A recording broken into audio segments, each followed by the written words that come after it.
Hoy es la última sesión de este taller, a lo largo del cual hemos tenido el lujo de sumergirnos en pasajes familiares de la Biblia para encontrar en ellos una luz nueva, gracias a la sabiduría de Ernesto Cardenal y Simone Weil.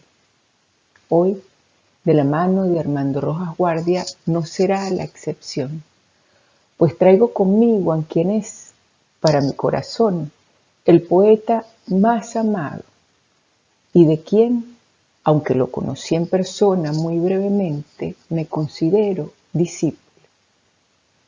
Pero no como si yo fuese un aprendiz de mago de las palabras, que de eso yo no sé nada, sino como el que aspira a beber del misterio. Como es ya costumbre, comencemos la sesión introduciendo al autor, que será hoy nuestro maestro. Leo del prólogo que hace Juan Liscano al libro de Armando Rojas Guardia, El Dios de la Intemperie.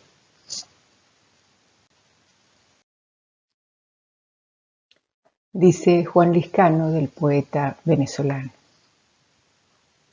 este hombre nace en un hogar conflictivo, donde el rigor es quizás la madre y la protección maternal. El padre, poeta atormentado, huracanado y atravesado siempre por contrarios y relámpagos, americano, inspirado, fraternal, marcado por la vanguardia y la prisión de 1928. Primaria y secundaria en el Colegio San Ignacio, en Caracas. Después, licenciatura en Filosofía de la Universidad Católica, cursos de esta misma especialidad en Friburgo, ya una preparación para el ingreso al seminario Instituto Pignatelli de Los Teques, también en Caracas, donde estudió hasta 1971 sin graduarse de sacerdote.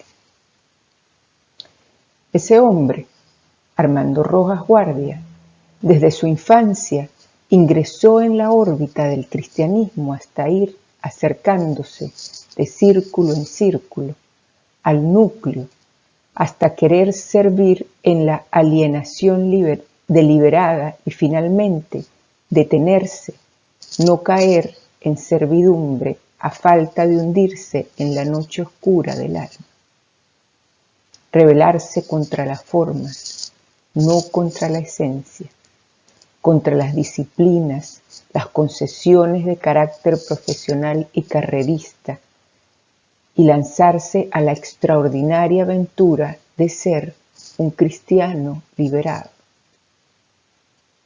un cristiano libre, un cristiano crítico, adogmático, en lucha constante contra el sentimiento de culpa y en procura constante de fraternidad. Rojas Guardia creó, a lo largo de su tiempo de infancia, adolescencia y comienzo de la edad adulta, un espacio vital y espiritual para existir en su integridad, para aceptarse, para convivir consigo sin temor, sin abjuraciones rencorosas, sin nuevas alienaciones, arriesgando para ello su inteligencia y su cuerpo. Su formación cristiana, de gran peso y consistencia, la imagen convencional que allegados y profesores se formaban de él, el curso sin meandros y vórtices de una actividad literaria prometedora. Lo ayudó eso que llaman la locura. Desde joven se produjeron las crisis emocionales que lo llevaron a clínicas psiquiátricas y a conocer la mayor parte de nuestros terapeutas. Se refiere a los terapeutas venezolanos. Con ese poder suyo de convocar a creer y de siempre poder más, convirtió su experiencia de enfermo en revelación, en aprendizaje de los límites, en purgatorio de limpieza, vinculando ese trance a la vez destructor e iluminador con la esencia del cristianismo como religión de dolor.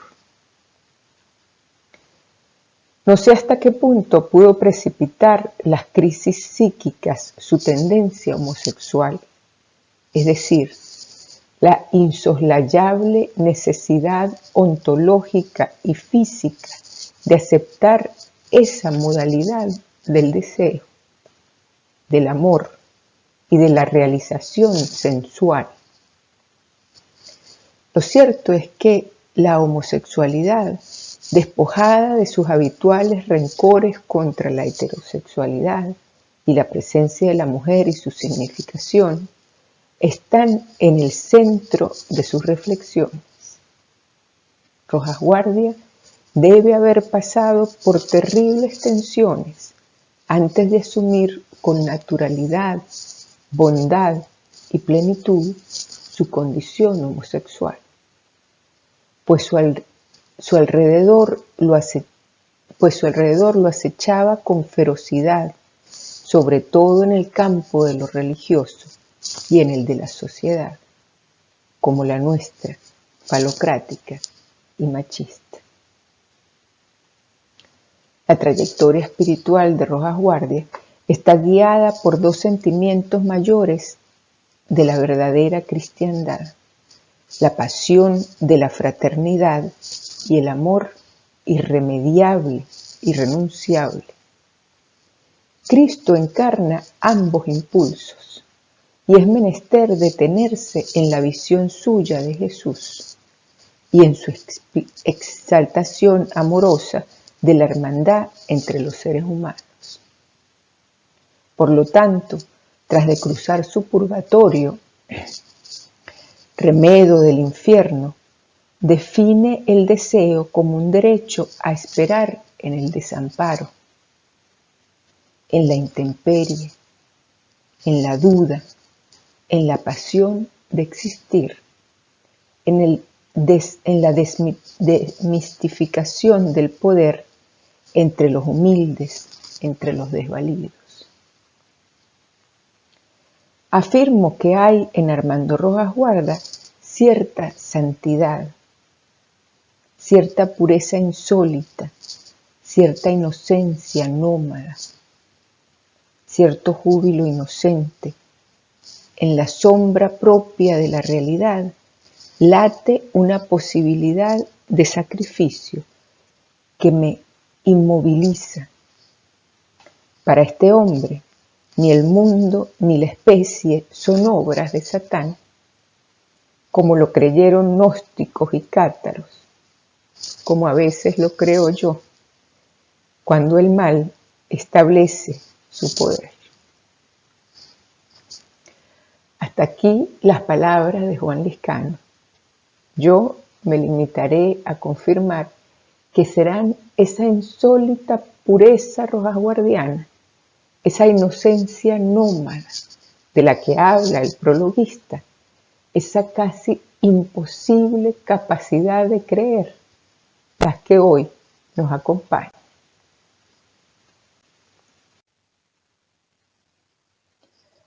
Los pasajes de la Biblia en los que nos detendremos en esta última sesión pertenecen al Evangelio, específicamente aquellos versículos que nos narran el comienzo y el final de la historia de Jesús.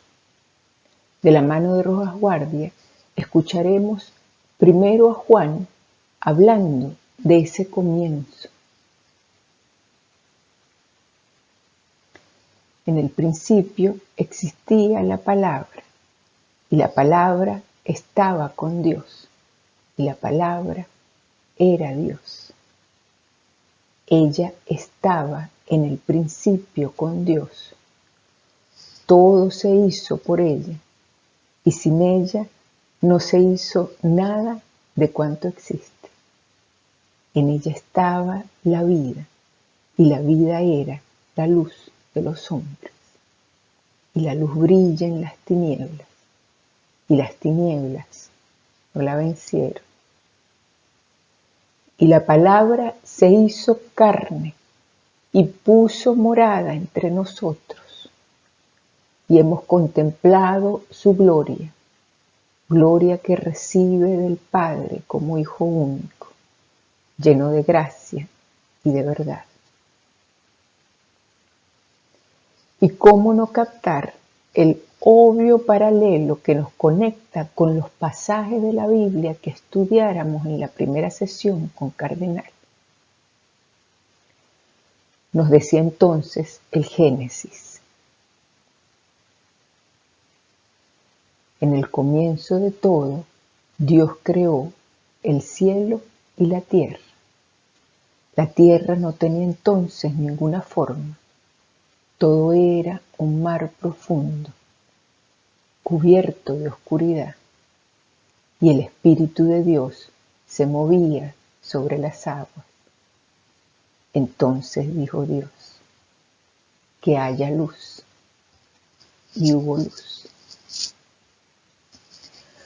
Obviamente, el evangelista, recogiendo un himno más antiguo, sigue las huellas del relato del Génesis que nos cuenta cómo Dios creó al mundo con su palabra. Y luego de deleitarnos en ese principio que nos revela que Jesús es la palabra encarnada, daremos un salto mortal y aterrizaremos en los capítulos del Evangelio que narran los últimos días de su vida en esa carne, contados en la Biblia por los 4 evangelistas, y dejando siempre que Rojas Guardia sea quien traiga hasta nosotros su visión de la historia. Así, veremos a Jesús entrar sobre un burro a Jerusalén. Nos sentaremos con Él a la mesa para tomar el pan que nos reparte. Veremos el poder encontrarlo culpable y crucificarlo. Y nos haremos testigos de cómo la muerte no logra retenerlo.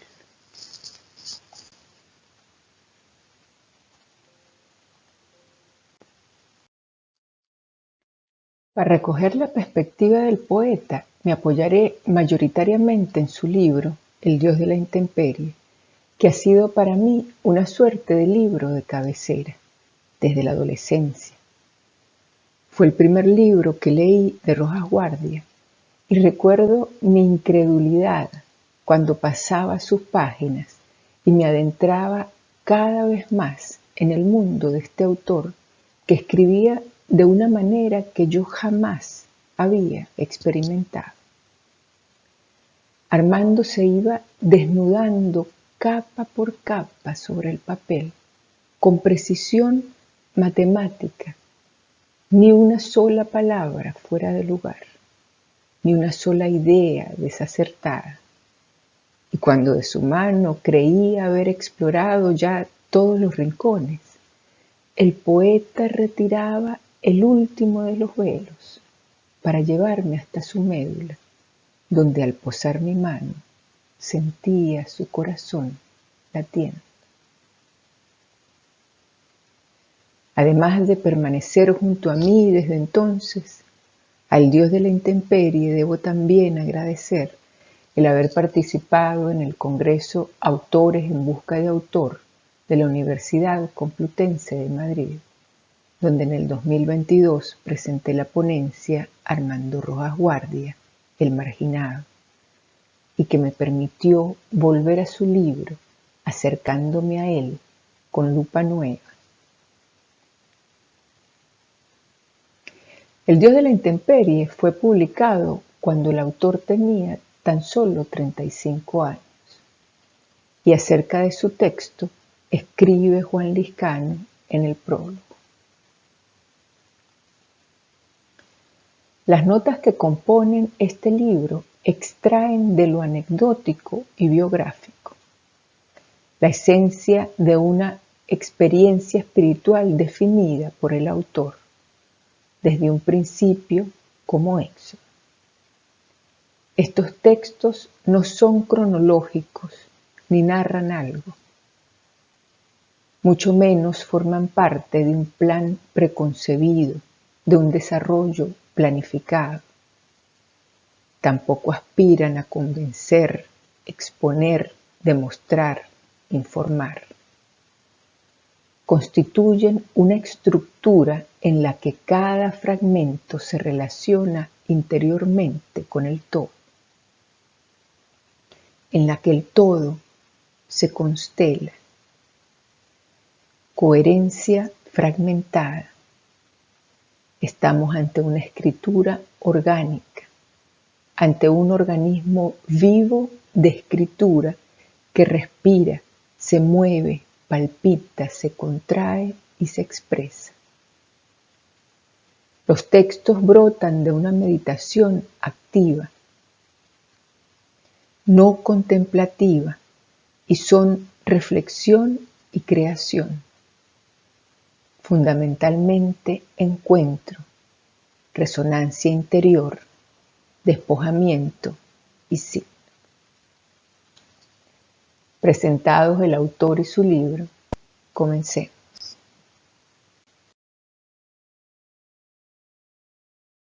Cardenal, para hablarnos de Dios, nos habló del amor creándonos.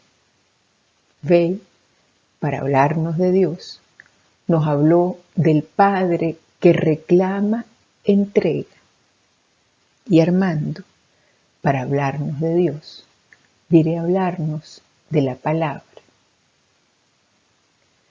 Los primeros versículos del Evangelio de Juan esconden uno de los más grandes misterios de la fe cristiana.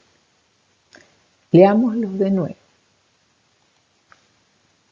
En el principio existía la palabra, y la palabra estaba con Dios, y la palabra era Dios. Ella estaba en el principio con Dios. Todo se hizo por ella, y sin ella no se hizo nada de cuanto existe. Y la palabra se hizo carne y puso su morada entre nosotros, y hemos contemplado su gloria, gloria que recibe del Padre como Hijo único, lleno de gracia y de verdad. Y realmente podríamos aparcar aquí, no solo por el resto de la clase, sino por el resto de la eternidad. Pues este puñado de versículos constituyen, para mí, el más exquisito poema jamás escrito, según lo que yo denomino poesía, que no es un conjunto de palabras que organizadas con destreza forman hermosos versos, sino aquello capaz de levantar el velo y llevarnos de su mano hasta el misterio. De este misterio nos explica Rojas Guardia que Juan concebía la palabra como la esencia de Dios, como el ser mismo de la divinidad. No estaba asentando otra cosa que la preexistencia divina del Verbo, entendiéndose no como palabra de Dios, sino como la palabra, sin más. Es la palabra lo que existía desde el principio, fundiéndose su naturaleza con la del mismo Dios. Ese verbo que se hace carne, esa palabra que se cubre de huesos, músculos, tendones y piel para venir a caminar entre nosotros, dice Armando que no es solo la palabra de Dios, sino que es Dios mismo. Pues estaba Juan siendo fiel a la cultura israelita de la cual provenía cuando prologa su versión del Evangelio. Por ello, añade Armando, a esta noción de que Dios es palabra, de que, dicho de otra manera, Dios consiste en la palabra, no la podemos entender calibrando sus inauditas consecuencias si no comprendemos primero que en la tradición judía lo que caracteriza esencialmente el acontecimiento de la verbalidad es su intrínseca naturaleza interpelante. La palabra hebrea no es, como decíamos, el mero signo en el cual se concreta, sino ante todo un hecho, el hecho de ser pronunciada rumbo a alguien. La palabra consiste en esto, en que te estoy hablando, de forma contraria a lo que se entiende como verbo, a lo que entienden como verbo otras tradiciones culturales que se prolongan hasta nuestro pensamiento contemporáneo. La palabra en Israel es metafísica, ontológica y existencialmente interlocución, apostrofamiento, interpelación.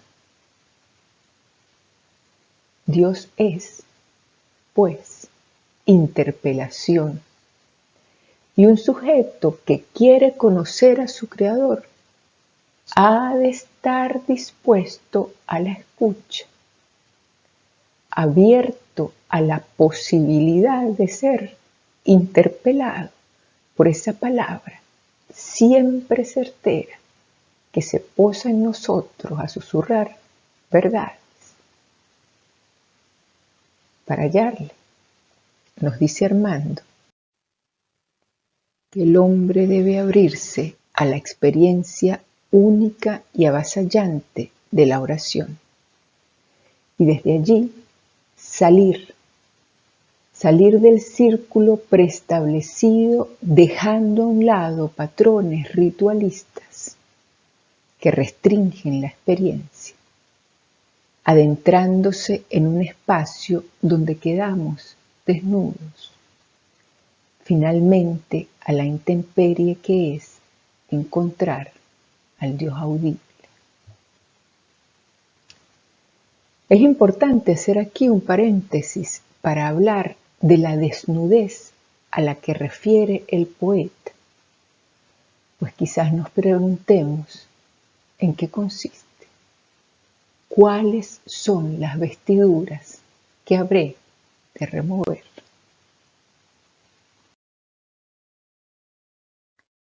Yo, en la oración, remuevo la careta que me pongo para sobrevivir al orden social.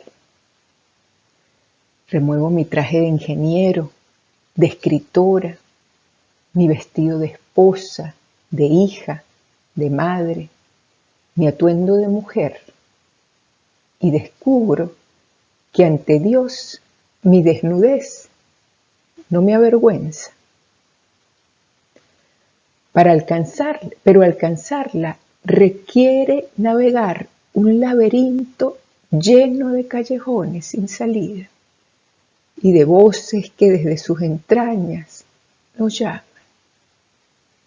Voces que ajustan y abrochan de nuevo nuestras vestiduras. Eres madre, me dicen, no puedes nunca quitarte este vestido.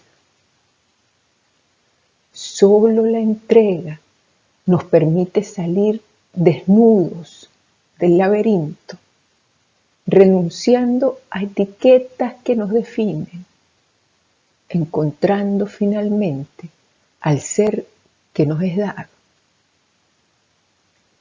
Dice San Juan de la Cruz que en esta desnudez hay el espíritu su descanso, porque no comunicando nada, nada le fatiga hacia arriba y nada le oprime hacia abajo, porque está en el centro de su humildad. No comunicando nada, acallando voces de aspiración y angustia, de deseo y de decepción, silenciando los ruidos que ensordecen la escucha, entregándonos hasta alcanzar el eterno silencio, la salida del laberinto en el que las voces llaman.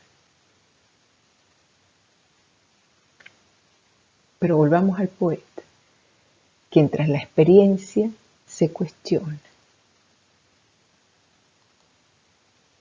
¿Quién eres tú, sonoro al fondo de mí mismo? ¿Cómo te llamas, horizonte presentido, oscuridad ansiada, ápice del fin? Paisaje último donde el gozo no puede saber sino agonía. Olor álgido de un páramo donde la nada hace vomitar y el ser marea. Rayo de muerte que sin embargo incendia toda vida. Así nos habla Rojas Guardia de este Dios de la intemperie, que es el Dios de los místicos, aquellos que en una mezcla de júbilo y terror le descubren en su oración. No son pocos los años de búsqueda que he logrado acumular, y aunque no creo haber adelantado demasiado, algunas cosas comienzo a vislumbrar. Sé que la escucha hace posible el encuentro. Sé que el encuentro mueve el deseo y el deseo a la entrega. Y ya nos explicó Simone Weil, con lujo de detalles, la importancia de la entrega. La experiencia de esa palabra, de ese ser quemante que se nos adviene en el silencio, que surge avasallante en medio de nuestra oración. Nos dice Rojas Guardia que da inicio a la vida de la conciencia. Pero debemos volver ahora a ese comienzo en Juan y recoger los 2 versículos que incluí mientras hablaba de la palabra, versículos que vienen ahora a hablarnos de la luz.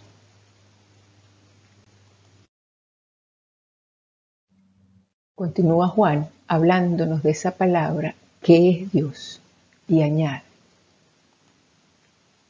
en ella estaba la vida y la vida era la luz de los hombres. Y la luz brilla en las tinieblas y las tinieblas no la vencieron. Luz que se desprende de un abismo profundo y aparentemente impenetrable, pero no lo es siempre. Hay instantes, momentos cubiertos de esplendor, espacios donde la luz se muestra confirmándose. De esos instantes llenos de certeza nos habla el poeta hermosamente en su libro. Son ellos momentos donde la luz se evidencia y por un breve lapso cualquier duda queda suspendida. Somos tocados por la luz creadora que se acerca a recordarnos la fuente de la cual manamos. Son instantes desilvanados que todos hemos vivido, pero que luego de iluminarnos y llenarnos de certeza, caen en el olvido de la cotidianidad, a donde va el poeta a rescatarlos, para traérnoslos a la memoria y recordarnos que esa luz también nos visitó.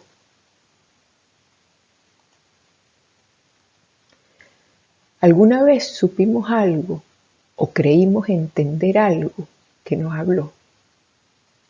Quizás en solo unos segundos, del ser escueto y rebosante, a salvo de todos los miedos.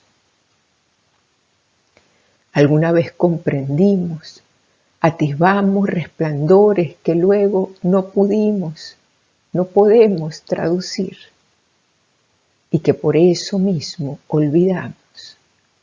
Brillos acuosos como una muchedumbre de luciérnagas, llamando desde el fondo de un gran río, que invocaron para nosotros, por instante, una adoración sin orillas. Pudo ser en la álgida ruptura de la ola del orgasmo. Pudo ser en el instante repentino en que una conversación con el amigo o la amiga se incendió imprevisiblemente de una clarividencia compartida. Pudo ser en los momentos de la creación, cuando fuimos dueños y vasallos de voces secretísimas, y el poema salió de la pluma o de la máquina como la primera palabra pronunciada por Adán sobre el alba del mundo. Y nos imaginamos ser dioses. Pudo ser en las horas alumbradas por el relámpago intangible de lo bello, frente al arte o frente al cosmos, ante la catedral, el crepúsculo, la curva suavísima de un torso o de un seno, cuando entendimos de bruces que el hecho estético clama por una plenitud que lo rebasa. Pudo ser también en el minuto de la última orfandad, cuando la muerte del ser amado, cuando se ahonda hasta el colmo el absurdo, porque todo el aprendizaje intelectual o vivencial de la mente no alcanza a resolver el hecho escueto, la brutal ecuación de que una presencia al lado nuestro pueda ser devastada de un día para otro, hasta la estrangulación de la nada, hasta el silencio absoluto, hasta la noche íngrima y atroz, a la cual no podemos entrar para hacerle compañía. Y miramos tan desamparado al hombre que de pronto provoca arrullarlo vallejianamente. Pobre trozo de carne floreciente y condenada. Y de esa extraña compasión va quedándose una luz que no sosiega, pero sí ilumina. Una luz por medio de la cual comprendemos el destino comunitario de los hombres. Porque el único sólido, el único bastión huérfano que podemos oponer a aquella misma noche íngrima y atroz es una casa fraternal, con pan común, con mesa puesta, con salón iluminado, con abrazos. Es eso lo que descubrimos a la salida del laberinto. La luz que paciente nos espera para mostrarse. Luz que las tinieblas no han podido apagar. Pero esa palabra que se encarna y viene a caminar entre nosotros, esa palabra que es también luz iluminándonos, no parece haber tenido un final fácil. Luego de tantos milagros y tantas enseñanzas, luego de tantos discípulos y tantos panes repartidos, la encontramos al final del Evangelio, hecha carne para la tortura y la burla.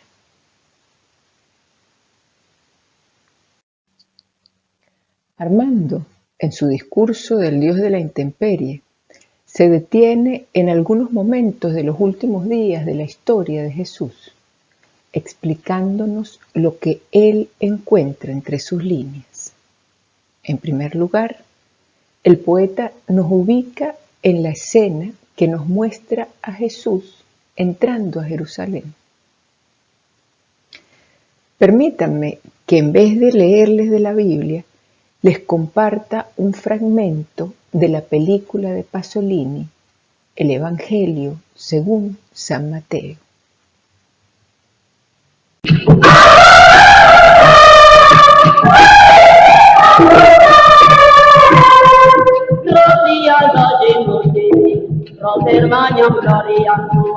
Domine Deus, Redeleti, Deus Pater Omnipotens.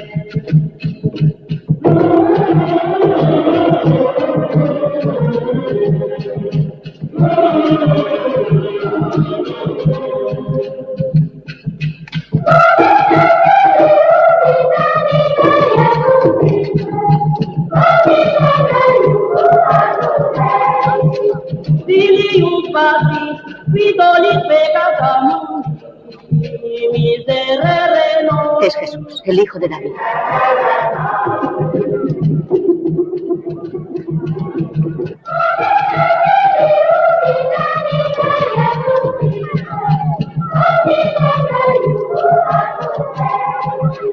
Filius Patris, Vidolis peccata mundi, miserere nos.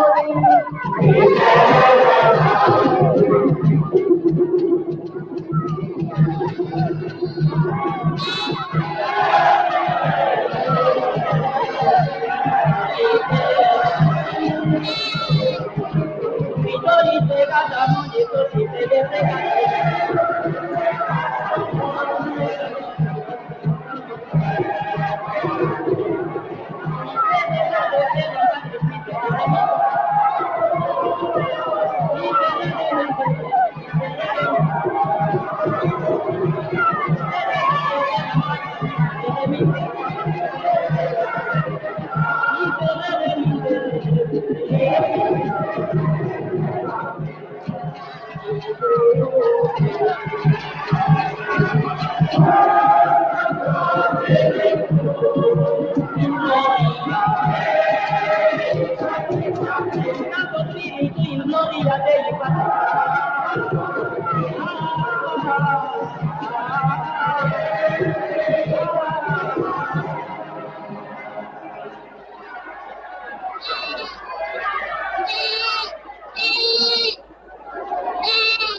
Escrito está: mi casa será una casa de oración, pero habéis hecho de ella una guarida de ladrones.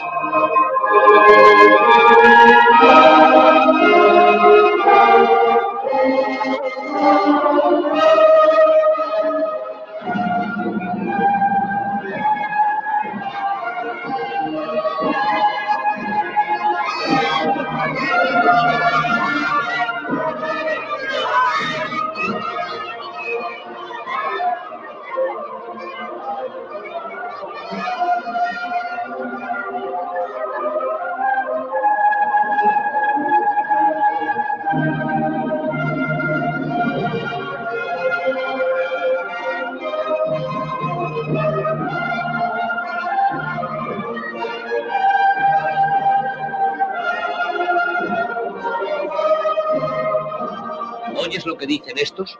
Sí.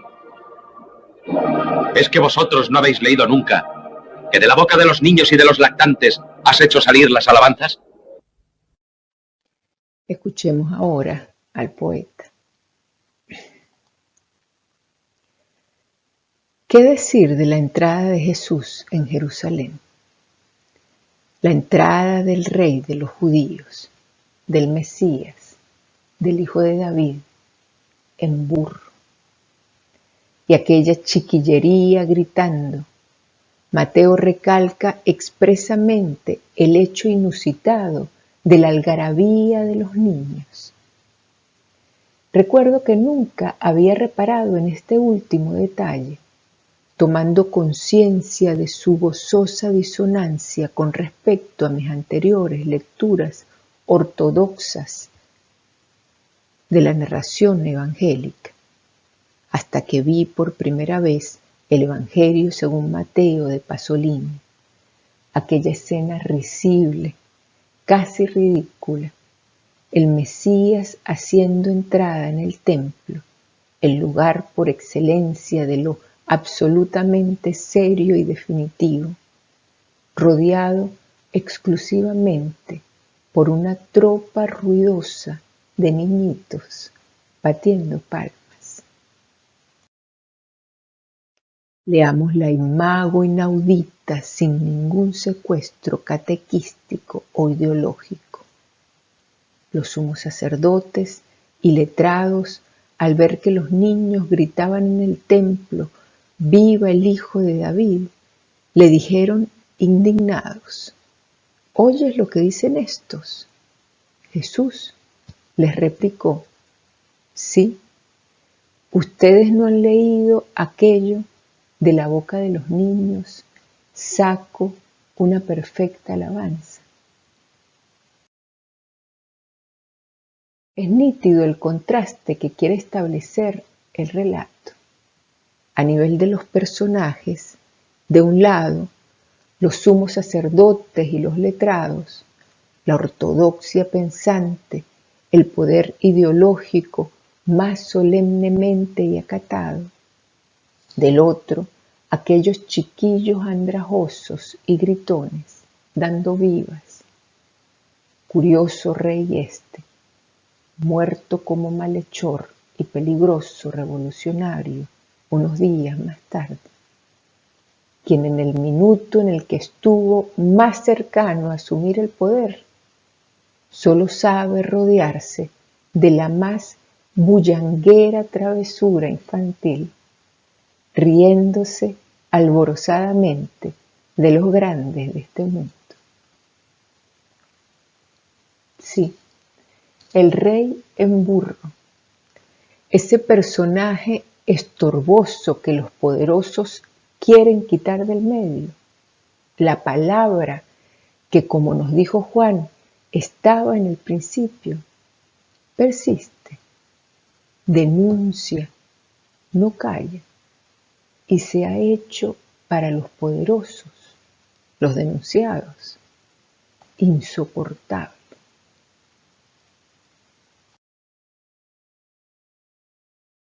Jesús llega a Jerusalén durante el Pésach, la festividad judía que conmemora la liberación del pueblo hebreo de la esclavitud de Egipto. El primer día de los acimos, en que se sacrificaba el Cordero de Pascua, vemos a Jesús comer por última vez con sus discípulos. La historia bíblica narra entonces lo que la tradición cristiana ha denominado la última cena o la cena del Señor, que está referida en todos los evangelios, pero que Juan, en el suyo, cuenta con especial detalle, y por ello los animo a leerlo en su tiempo, a su ritmo. En esta sesión solo me detendré en unos pocos versículos que me servirán de apoyo para lo que Armando vendrá a decirnos luego. Comenzaré en el Evangelio de Juan. Les doy este mandamiento nuevo, que se amen los unos a los otros, así como yo los amo a ustedes. Así deben amarse ustedes los unos a los otros. Si se aman los unos a los otros, todo el mundo se dará cuenta de que son discípulos míos. Debo hacer aquí otro paréntesis, para resaltar que ya en el Antiguo Testamento nos hablaban de ambos amores, el amor entre Dios y los hombres y el amor entre hermanos. Pero este segundo amor, a falta de un mejor ejemplo, se le enseñó al sujeto en el Antiguo Testamento como ama a tu hermano como a ti mismo. Pero el sujeto se ama a sí mismo de manera imperfecta, con un amor egoísta, pues no somos capaces de amarnos perfectamente ni siquiera a nosotros mismos. Por ello, necesitábamos que alguien nos mostrara ese amor perfecto entre hermanos, del cual Jesús es nuestro ejemplo, y que nos enseña a amar olvidándonos de nosotros mismos. Hay un versículo más que necesito leerles antes de que vayamos a escuchar lo que quiere decirnos Armando. Pero Juan, en su Evangelio, ignora este episodio de la última cena, lo cual siempre me ha resultado interesante, siendo que fue Juan quien con más detalle narró lo dicho por Jesús aquella tarde. Así que lo leeré del Evangelio de Lucas. Después tomó el pan en sus manos y habiendo dado gracias, lo partió y se lo dio a ellos diciendo: esto es mi cuerpo, entregado a muerte en favor de ustedes. Hagan esto en memoria de mí. Con estos dos extractos de las palabras de Jesús durante la última cena, a manera de introducción, escuchemos ahora a Rojas Guardia, cuyas palabras extraigo de una entrevista que le hiciera María Laura Padrón.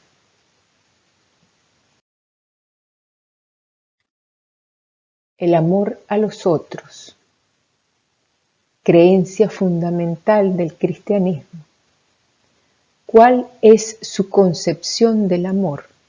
No solamente del eros, sino del amor fraternal. ¿Cómo vive ese mandamiento primordial? Esto le pregunta a María Laura a Armando. Y él contesta: el amor es el pivote de la fe cristiana. Todo lo que el judeocristianismo tiene que decirle al hombre se resume en la pregunta de Dios a Caín inmediatamente después del asesinato de Abel: ¿dónde está tu hermano? Esa pregunta que le dirige Dios a Caín nos hace Dios a cada uno de nosotros: ¿dónde está tu hermano?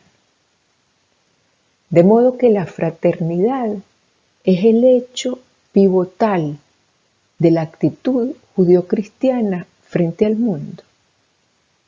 ¿Y qué es el amor cristiana y bíblicamente entendido? Es la capacidad de dar sin cálculo ni medida.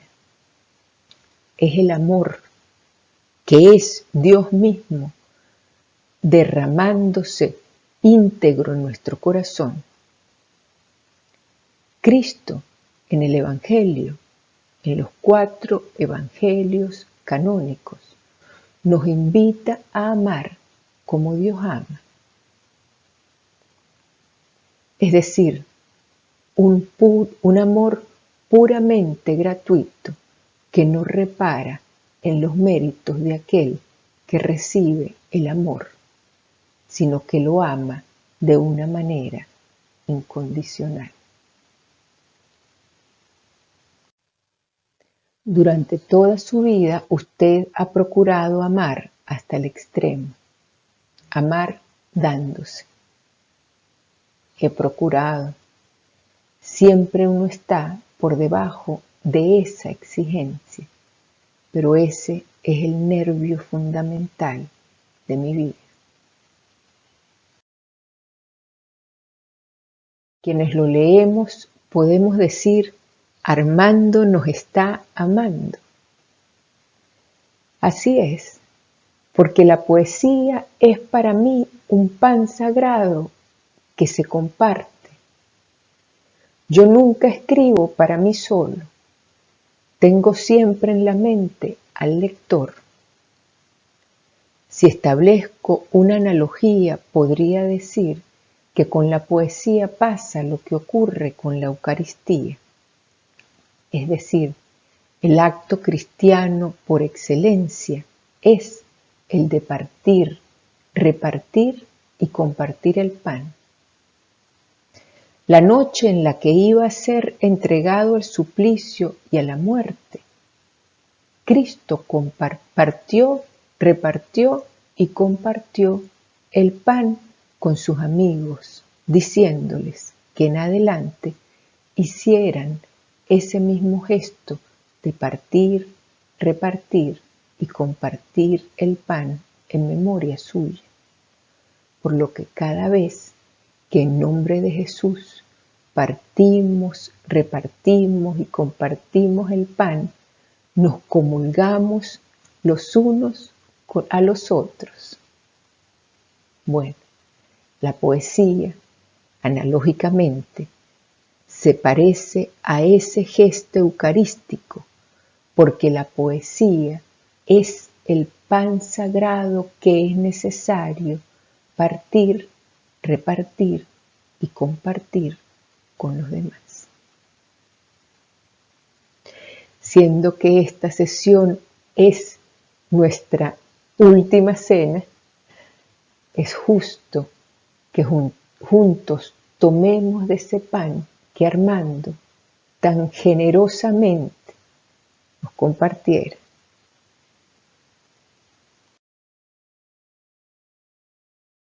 Y si fuera verdad que la poesía debe partir su pan especialmente con el último invitado inoportuno, bostezador profesional, mártir del sueño, el que arrastra los pies, el eructante, el que tira la lata en la avenida, el que acaba tal vez de masturbarse, el gordo, el ruin, el feo, el tartamudo, aquel Pérez escueto sin un nombre, o ese simple Juan sin apellido, que llora estornudando en el zaguán su carta en la hoja de cuaderno,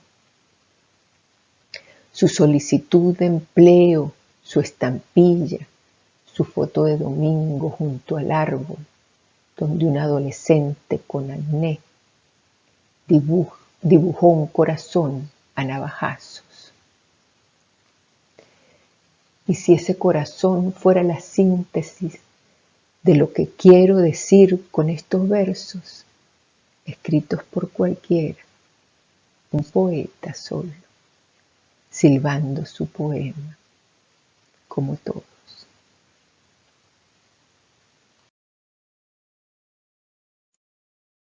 Culminada la cena, Jesús y sus discípulos van al huerto de Getsemaní, donde Jesús acostumbraba a orar, y allí se presenta Judas con los soldados que habrán de arrestarlo. Jesús es llevado ante la Junta Suprema, donde los sumos sacerdotes intentan construir un argumento para condenarlo. Entre testigos y testimonios, algunos verídicos y otros falsos, que se confunden y contradicen, y un Jesús que no parece interesado en defenderse, dejando que sean todos ellos quienes decidan qué forma tiene la verdad. Pero ninguno sabe qué hacer con esta papa caliente, que la muchedumbre venera.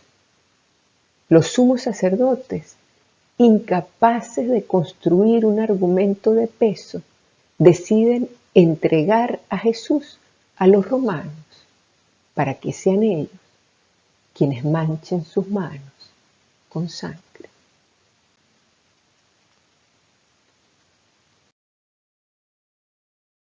Jesús es llevado entonces ante Pilato. Juan, de nuevo, es quien narra en detalle el episodio ante el gobernador romano, que tampoco logra encontrar culpa en el reo. Entonces Pilato entró de nuevo al pretorio y llamó a Jesús y le dijo: ¿Eres tú el rey de los judíos? Respondió Jesús: ¿dices eso por tu cuenta o es que otros te lo han dicho de mí? Pilato respondió: y es que yo soy judío. Tu pueblo y los sumos sacerdotes te han entregado a mí. ¿Qué has hecho? Respondió Jesús: mi reino no es de este mundo.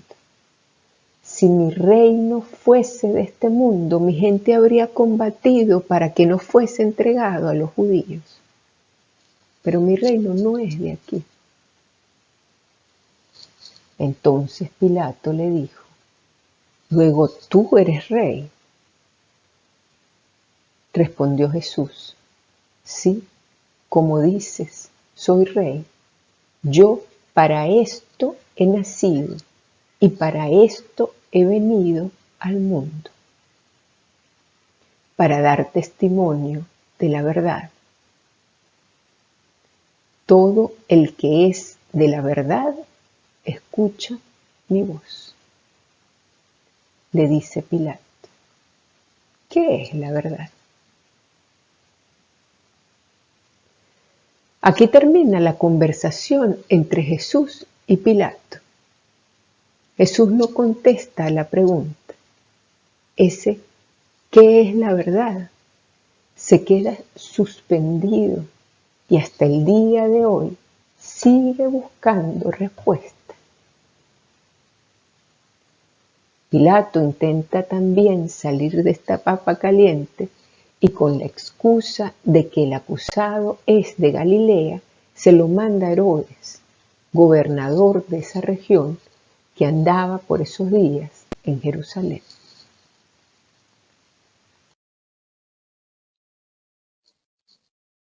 Cuando Herodes vio a Jesús, se alegró mucho, pues hacía largo tiempo que deseaba verle, por las cosas que oía de él y esperaba presenciar alguna señal que él hiciera. Le preguntó con mucha palabrería, pero él no respondió nada. Estaban allí los sumos sacerdotes y los escribas acusándole con insistencia. Pero Herodes, con su guardia, después de despreciarle y burlarse de él, le puso un espléndido vestido y le remitió a Pilato. Vuelve Jesús a Pilato y es sentenciado a muerte. Hasta aquí la historia del Evangelio respecto al juicio.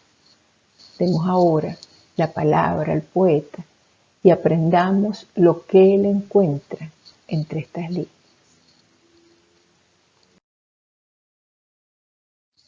Harvey Cox, en su libro Las fiestas de locos, afirma que el símbolo de Cristo como payaso tiene hondas raíces históricas.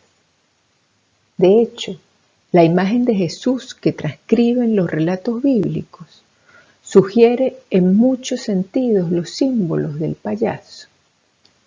En el transcurso del tiempo, que dura el proceso político judicial dentro del cual se condena a muerte a Cristo, mientras Él es un íngrimo preso amenazado por las decisiones de los poderes constituidos, su persona y su causa son, en la mayoría de los incidentes que le ocurren, motivos de risa.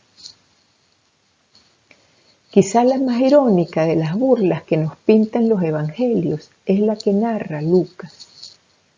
al contarnos que el rey Herodes, ante el silencio absoluto con que Cristo responde a su deseo de verle hacer un milagro, y esto es ya una trágica ironía, Jesús convertido en simple prestidigitador, en mago de ocasión para el divertimiento de los reyes, decide mandar a que adornen al reo con un manto espléndido para burlarse de él. Así vestido, se lo remite de nuevo a Pilato. La autoridad romana, he aquí pues a aquel hombre acusado de alborotar al pueblo, colocado ante la gente como un personaje ridículo.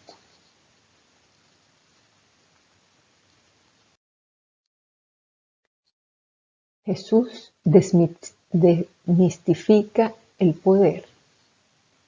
Recordarlo ante Pilato, yo soy rey, ¿cómo no captar? Y no lo captamos, sin embargo, la aterradora, la subversiva ironía del evangelista que pinta la escena. Aquel rey es una parodia del gobernante, corona de espinas, manto rojo, aprestado por la soldadesca para disfrazar al reo de monarca, una vulgar caña como cetro. ¿Qué queda del ámbito luminoso del poder en esa imagen? Y sin embargo, esta parodia es, ¿cómo hemos tardado en leerla así? En soltar la furiosa carcajada que hace cabriolas en el interior del texto. Imagen de todo reinado, de todo poder humano. Ecce homo, un retrato. Armando se ubica a sí mismo dentro de la historia. No acepta que la religión se la cuente, sino que se desplaza 2000 años, posicionándose en el centro de los hechos. Entonces, no solo ve al Jesús que sufre callado en manos del poder, cual cordero presto para el sacrificio, le ve también, dichosos los ojos que ven, convertido en espejo que refleja lo absurdo del poder humano. Los dedos de los poderosos que en medio de carcajadas señalan a Jesús, disfrazado, se apuntan a sí mismos, pues así de disparatado es su poder. Jesús los observa impávido, dejando que la burla llene el espacio, quizás riéndose por dentro de su propia travesura, quizás esperanzado de que un día nos percatemos de la ironía.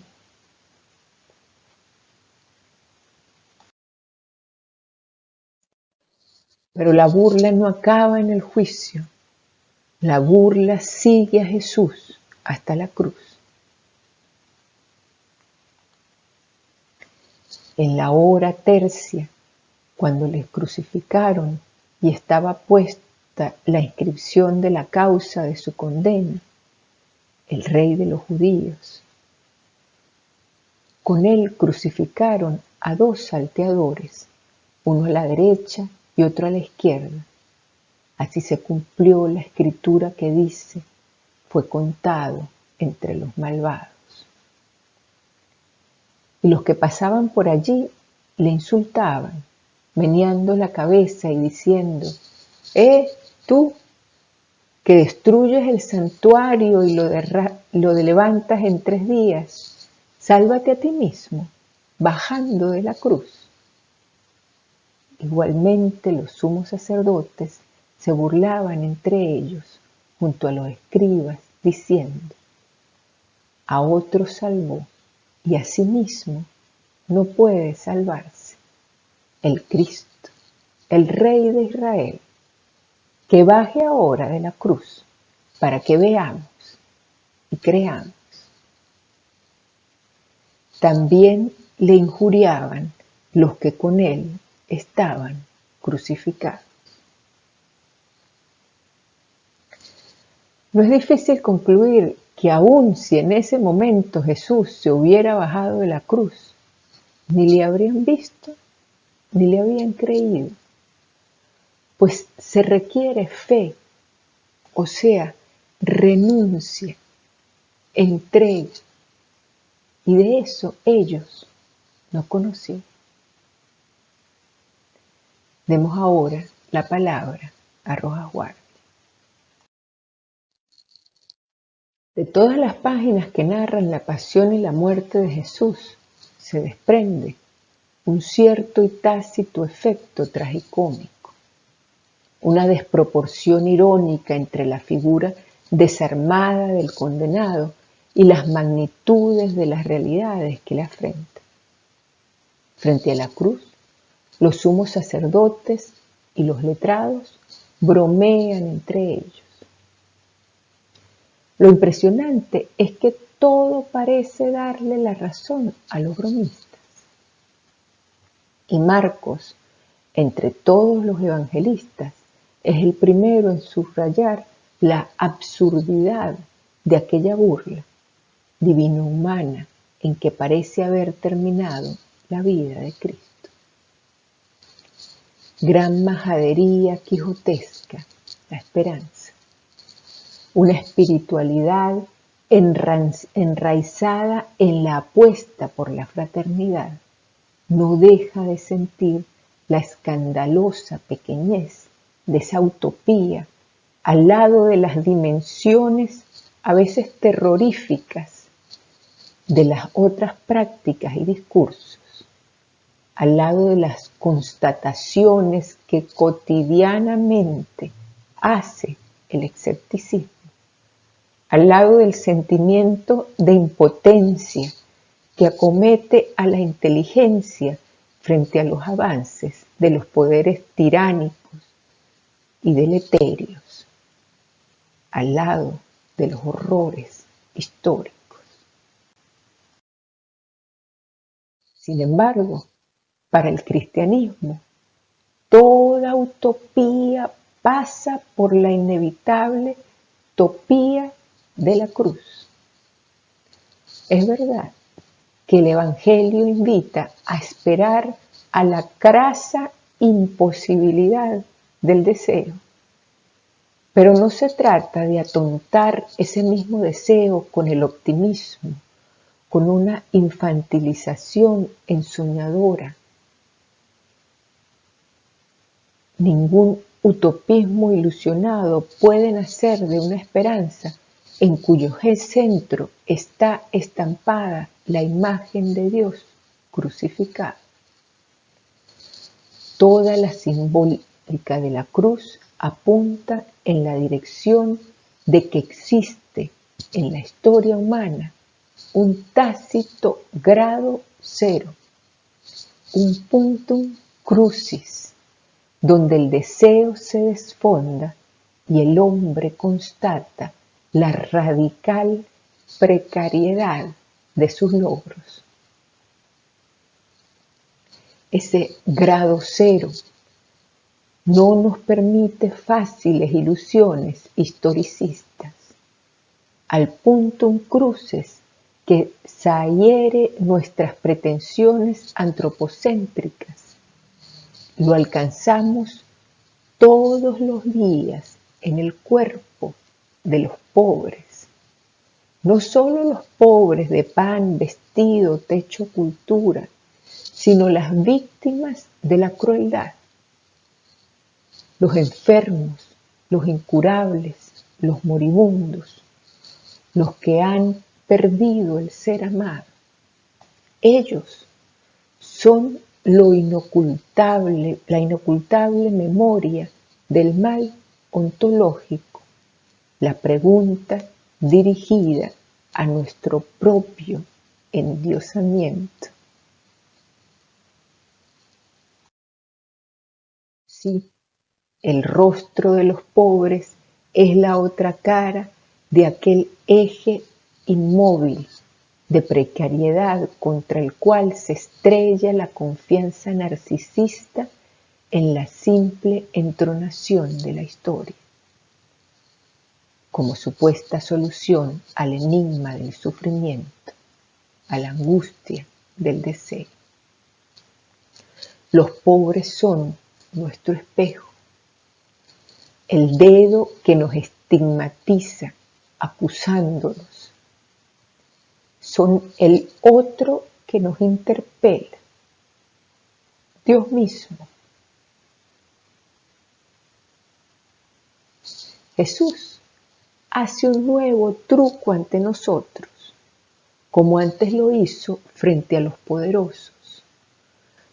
Con la sutileza de un hábil prestidigitador, torna en la cruz para convertirse en espejo de todos los hombres, espejo que refleja su miseria. Es esto lo que ve el poeta ante la cruz. Muy a diferencia de los sumos sacerdotes y escribas que ante ella exigían más pruebas, Rojas Guardia encuentra un llamado a mirar al hermano que desde el sufrimiento nos observa, a fijar la vista en él, a no desviar la mirada hacia objetivos más condescendientes, esos que no nos retan ni incomodan, sino a quedarnos en el grado cero que es la cruz, observando lo que desde lo alto clama el crucificado.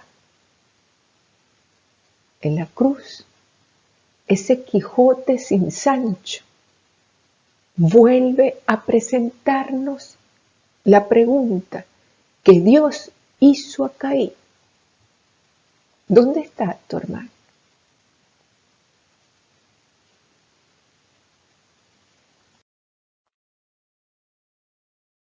Hay otra pregunta en la cual también debemos detenernos. La pregunta de la cruz, la que lanza el Cristo agonizante.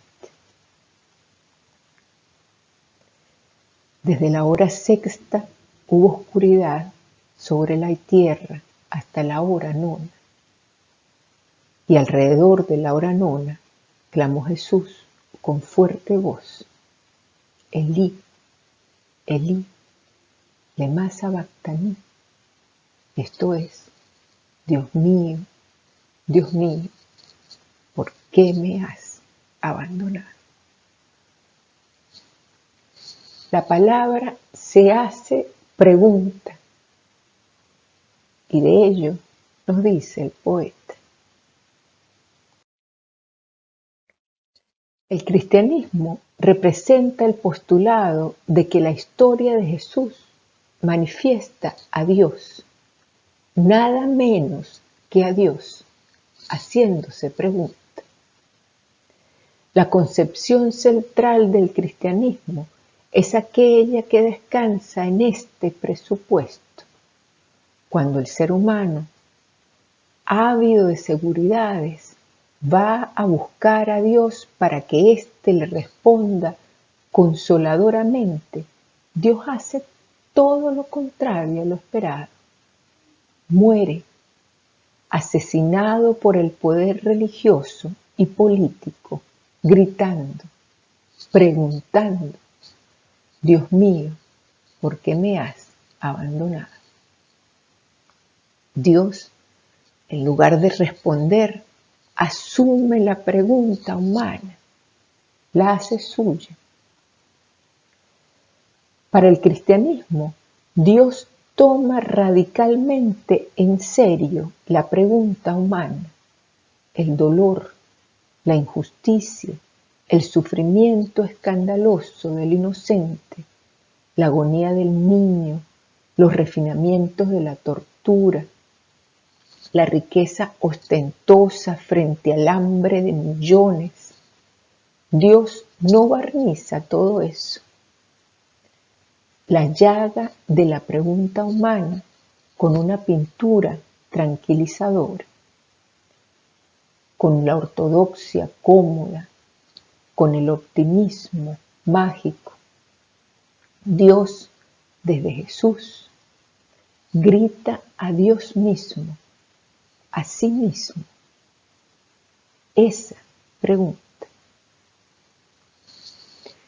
Dios se encarna para convertirse en ejemplo. Nos ve tan perdidos, muy a pesar de tantos mensajeros y tantos sermones, que quizás pensaría, habrá que ir hasta allá y mostrarle de qué se trata esto de ser humano. El momento álgido de esta explicación es el de la muerte de Cristo en la cruz. Jesús no es salvado por un tropel de ángeles que viene a rescatarlo antes de que lo maten o lo torturen, como tantas veces rogamos no suceda. Jesús, compartiendo nuestra pena, nuestro dolor, pasa también por él, permanece en medio de nuestro sufrimiento y sufre con nosotros. Jesús prueba la realidad del sujeto. Reflexionando sobre ello, surgió un día en mí un poema que me gustaría compartir aquí con ustedes.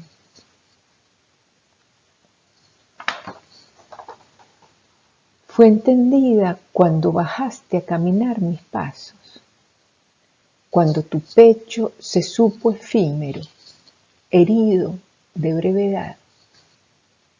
Lo mortal te dio la bienvenida, la pulpa vulnerable te dijo del dolor, el humano pensamiento te contó del miedo. Vino la muerte y se paseó por tus entrañas, volviste a él y en eternas noches le contaste todo. Ahora que conoces mi pena, tu miel derramas sobre mí.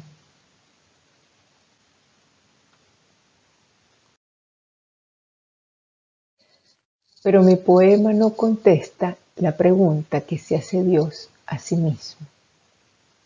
Para ello habremos de volver armando.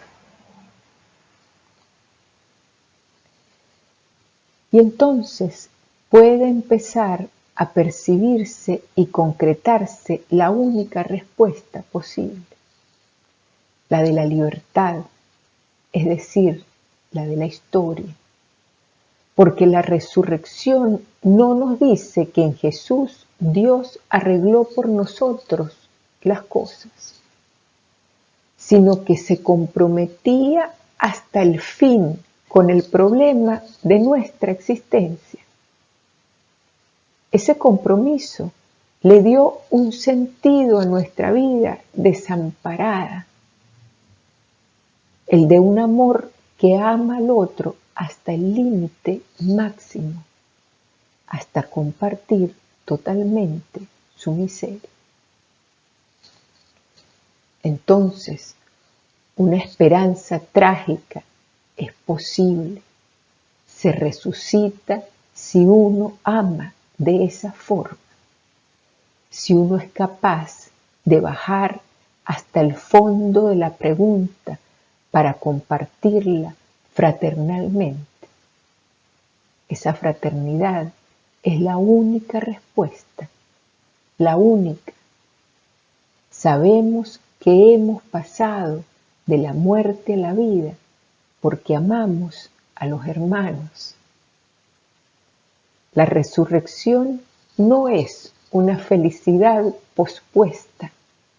La fraternidad es ya la resurrección.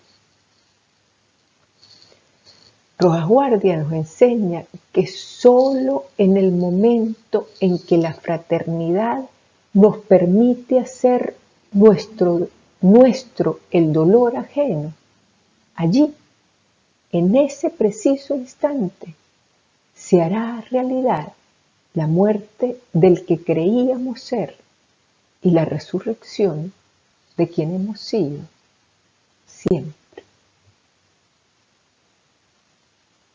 Como siempre, gracias, mil gracias por la escucha.